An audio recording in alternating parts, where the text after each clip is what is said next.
Nutricosmetics are beauty products, including beauty supplements as well as beauty food and drinks, and they could be in pill, tablet, liquid, or food formats. The nutricosmetics industry at the moment is very unbalanced globally, and it's really primarily concentrated in Asia.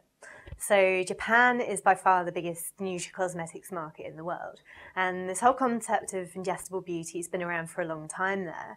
So around 18% of all dietary supplements sold in 2010 had a beauty positioning in Japan, and also beauty foods are very popular in Japan. Beauty ingredients like collagen being added on a regular basis to foods like teas and sweets. So China's actually catching up the Japanese sales of beauty from within products.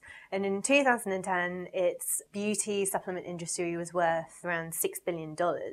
And really, as the middle classes start to grow in China, this means that in the next few years, China's beauty supplement, beauty from within industry will actually overtake Japan's. In the UK, there are a growing number of dietary supplements that are aimed at enhancing beauty by catering to the nutritional demands of teeth, hair, nail, and skin. Two key brands that lead this segment in the UK are Perfectil from Vitabiotics and Imedeen from Ferozan. Perfectil has different brand variants that claim to support hair, nail, and skin health, while supplements from Imedeen are marketed for anti-aging as well as hair and nail health. Both these brands together account for almost 32% of value share within the combination dietary supplements market in the UK for 2010, and both these brands have also grown by almost 6% in value within this category. Another example is Iniove, which is available in many European countries. Now, this is a beauty supplement which is the brainchild of a joint venture between Nestlé and L'Oreal. The beauty supplement contains blackcurrant seed oil, fish oil, lycopene, vitamin C, and vitamin E. Over the last couple of years, this beauty supplement has also seen significant growth in the European countries. For example, in France, the value sales of Iniove is estimated to be almost 4 million euros in 2010. It is also widely distributed in other countries such as Russia, Brazil, Greece, and Spain. The European Food Standard Authority, otherwise known as EFSA, has been tightening its regulation on food and health claims for many years now. Iniove was one of the casualties due to this process. In May 2010, EFSA rejected Iniove's claim that it could improve dry skin conditions. EFSA detailed that the dossier presented by Iniove's parent company did not have enough evidence to support the claim, and that test results present in the dossier were conducted on individual ingredients and not the overall product as such. Another food company, Unilever, saw this as an opportunity, and in September 2010, Unilever submitted a health claim dossier to EFSA.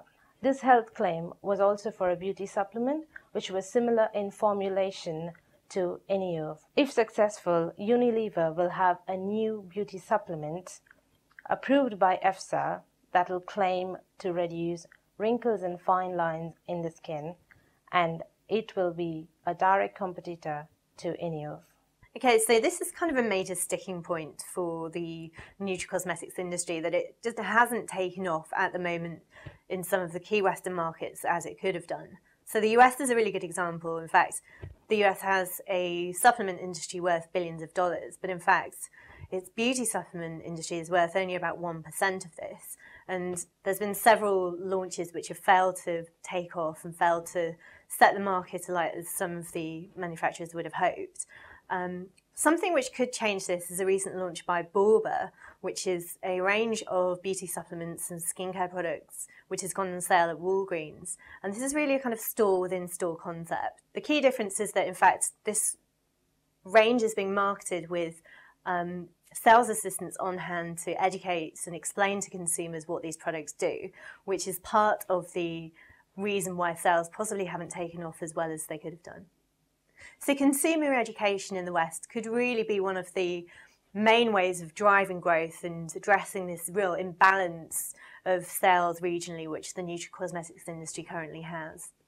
The future of nutricosmetics in the EU are highly dependent on EFSA's approval of health and beauty claims.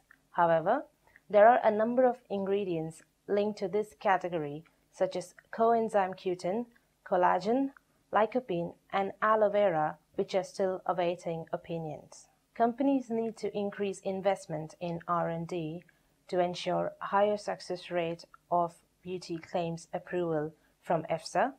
Companies can also invest in using ingredients such as selenium, zinc, vitamin B2, vitamin B3, and B7, which have already been approved by EFSA. So in order to grow in the long term, what the nutricosmetics industry needs to focus on is these emerging middle classes in key up-and-coming markets like the BRICS. It really is to tap into these consumers in markets like Brazil and India, but at the moment it's still quite a long way to go. So to take Brazil as an example, it had a supplement industry worth around $400 million in 2010, but only $13 million of this was actually taken by supplements with a beauty positioning. So there's really still a long way to go, even though Brazil is one of the biggest beauty markets in the world.